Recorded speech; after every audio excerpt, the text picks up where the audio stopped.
Assalamu alaikum students. Today's our topic is chapter number 2 vectors and equilibrium. Start में इस chapter के कुछ definitions हैं वो डेफिनेशंस करेंगे, फिर फर्दर हम प्रोसीड करते जाएंगे हमारे जो भी नेक्स्ट टॉपिक्स आएंगे वहाँ पे। सबसे पहले हम वेक्टर को देखते हैं। वेक्टर क्या है जी? वेक्टर बेसिकली हमारे पास एक फिजिकल क्वांटिटी है विच है बोथ मैग्नीट्यूड एंड डायरेक्शन। हम कह सकते हैं कि जी मैग्नीट्यूड और जिसमें होंगी वो हमारी क्या हो जाएंगी जी? Vector quantities. जैसे हमारी फोर्स हो गई, एग्जांपल है ये फोर्स हो गई, या फिर हमारी वेलोसिटी हो गई, इस तरह से हमारी एक्सेलरेशन हो गया, या फिर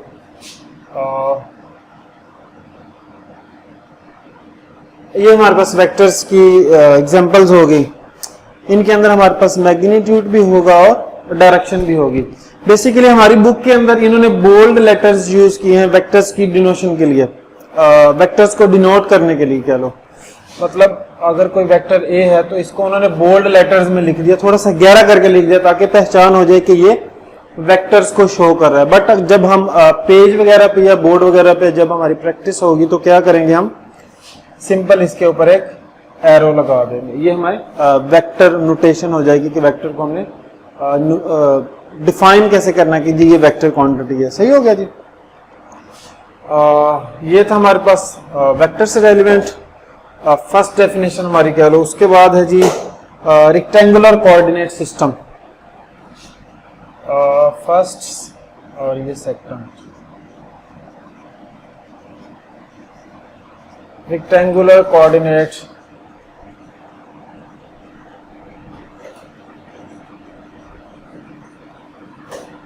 रेक्टेंगुलर कोऑर्डिनेट सिस्टम क्या है जी? हमारे पास बेसिकली क्या है जी, दो रेफरेंस लाइंस हैं और उनको हमने क्या किया हुआ है, ड्रॉ किया इस तरह से कि वो एक दूसरे के राइट एंगल में आ जाएं। राइट एंगल मतलब दोनों के दरमियान बनने वाला जो एंगल होगा वो क्या होगा, 90 डिग्री होगा। मतलब ये वाला एंगल क्या हो गया, 90 डिग्री, और ये वाला एंगल भी हमारे पास सिमिलरली। सारे एंगल्स की बात करेंगे तो सारे हमारे पास 90 के एंगल्स बनेंगे। तो ये वाला जो हमारे पास सिस्टम बन जाएगा इसको हम क्या बोल देंगे, कोऑर्डिनेट एक्सिस। ये जो हमने ड्रॉ किया, दो रेफरेंस लाइंस को एक दूसरे के राइट एंगल पे ड्रॉ किया तो हमारे पास कौन सा सिस्टम बन गया, कोऑर्डिनेट एक्सिस। और इस कोऑर्डिनेट एक्सिस, ये वाला जो सिस्टम है कोऑर्डिनेट एक्सिस वाला सिस्टम, इसको हम क्या बोलेंगे, कार्टेशियन कोऑर्डिनेट सिस्टम और रेक्टेंगुलर कोऑर्डिनेट सिस्टम। सही हो गया?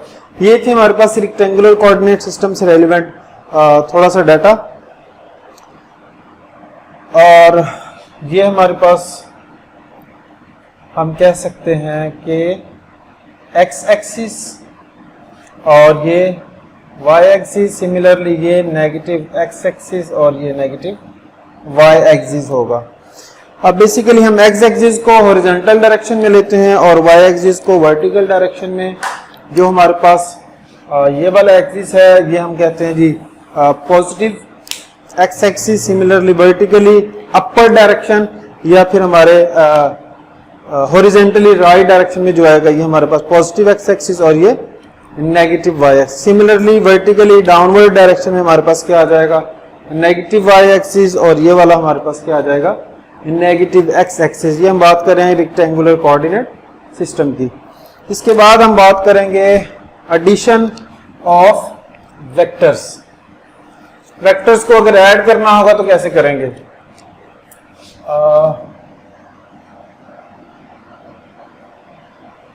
एडिशन ऑफ दो वेक्टर्स हैं हमारे पास, हमने क्या करना है जी, उनको ऐड करना है। Let's suppose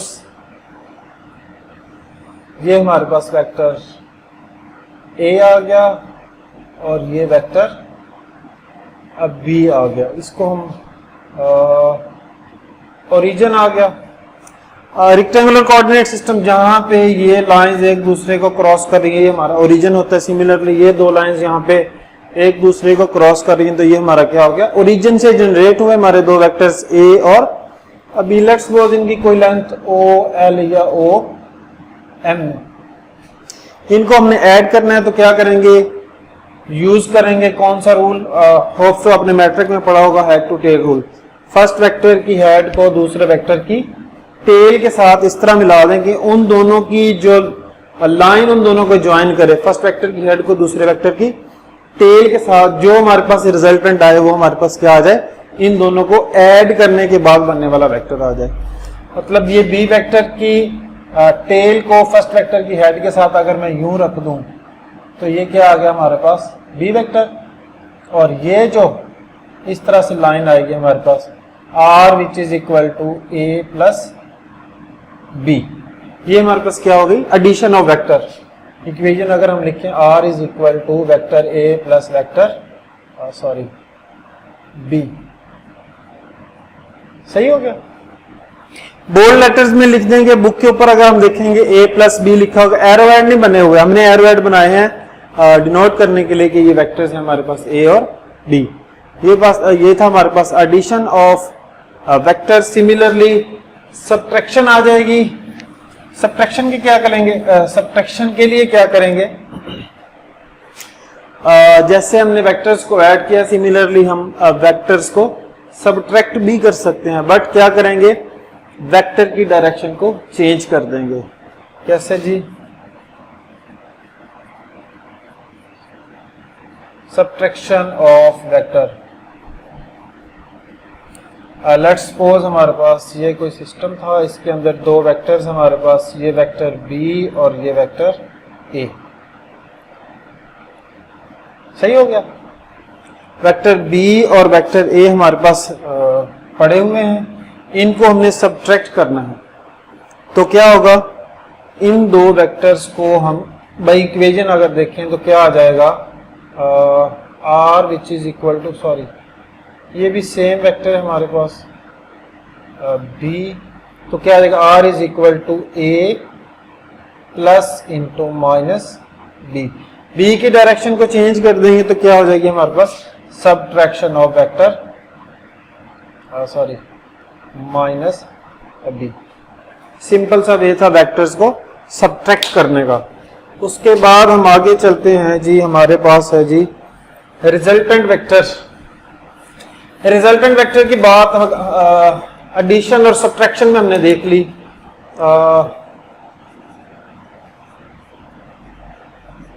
resultant vector, resultant vector कौन सा था हमारे पास, ये जो हमने रिजल्टेंट वेक्टर, दो वेक्टर्स को ऐड करने के बाद जो तीसरा वेक्टर हमें मिल रहा है वो हमारे पास क्या हो गया, रिजल्टेंट वेक्टर। वेक्टर हमारे पास ए था, वेक्टर हमारे पास बी था, इन दोनों को by head to tail rule हमने ऐड किया या फिर हमने सब्ट्रैक्ट किया, डायरेक्शन को चेंज करके जो हमारे पास रिजल्टेंट वेक्टर आया वो क्या हो गया हमारा रिजल्टेंट वेक्टर। तो हम कह सकते हैं R is equal to A plus B. ये जो हमारे पास एडिशन या सब्ट्रैक्शन में आया था, ये हमारे पास रिजल्टेंट वेक्टर की इक्वेशंस थी, सही हो गया जी। उसके बाद है जी multiplication of a vector by scalar quantity।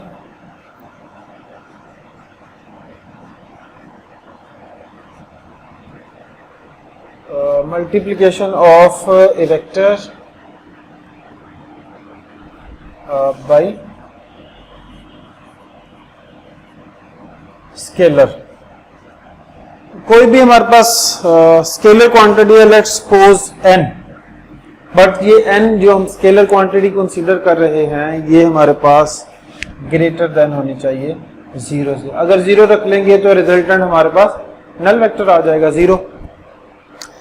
तो क्या होगा, बिल फर्ज हमारे पास कोई वेक्टर a है, हमने इसकी मल्टीप्लिकेशन करनी है किसी स्केलर क्वांटिटी n के साथ and n is greater than 0, तो फिर क्या रिजल्टेंट आ जाएगा हमारे पास, सिंपल n a। ये हमारे पास क्या आ गया, multiplication of vector by scalar quantity. Further इसकी डिटेल्स हम मजीद देखते हैं। उसके बाद हमारे पास आ जाएगा जी यूनिट वेक्टर। यूनिट वेक्टर क्या है जी, बेसिकली हम कह सकते हैं जी जिस वेक्टर की मैग्नीट्यूड 1 हो वो हमारे पास क्या होगा, यूनिट वेक्टर। हम बात कर रहे हैं यूनिट वेक्टर की। अब हम आ गए स्पेस के अंदर। स्पेस मतलब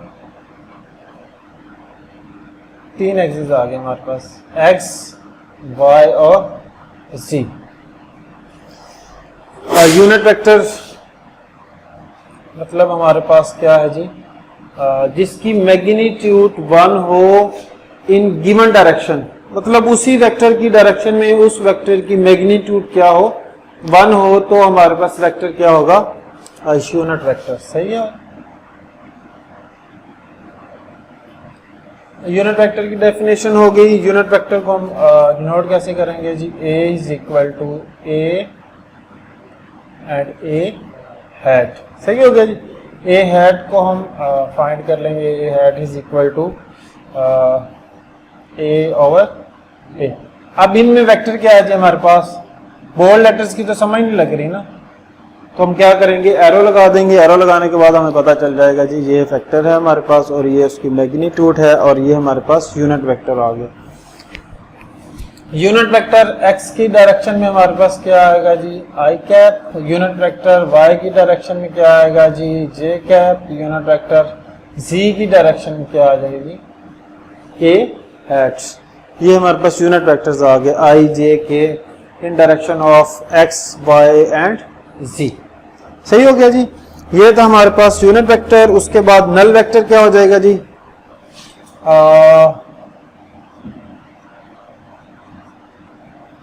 नल वेक्टर मतलब जिसके अंदर हमारे पास वेक्टर्स को ऐड या सब्ट्रैक्ट करने के बाद रिजल्ट क्या मिले, 0 मिले। अब ऐड के बाद तो रिजल्ट 0 मिलने वाला है नहीं। क्यों?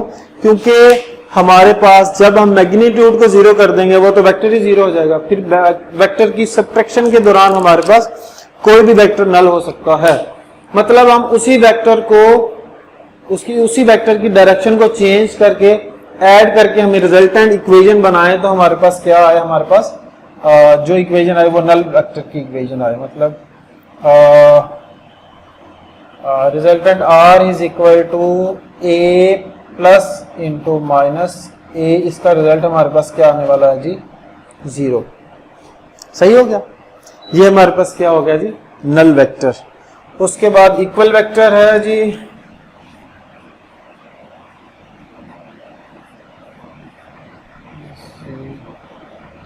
इक्वल वेक्टर मतलब उनकी मैग्नीट्यूड और डायरेक्शन सेम हो। 2 वेक्टर्स है हमारे पास पैरेलल, ये ऐसे कुछ, इसकी भी हमारे पास एन ए और इसकी भी हमारे पास एन ए है मैग्नीट्यूड। तो अब ये वेक्टर्स क्या हो गए, इक्वल वेक्टर। सही हो गया। ये था हमारे पास कुछ शॉर्ट डाटा, छोटे छोटे टॉपिक्स से उनकी डेफिनेशंस क्लियर करने की कोशिश की है। बाकी फर्दर हम प्रोसीड करेंगे अपने नेक्स्ट लेक्चर्स में, अपने नेक्स्ट टॉपिक्स जो हमारी बुक के अंदर है उनके लिए। सही है जी, शुक्रिया, अल्लाह हाफिज़।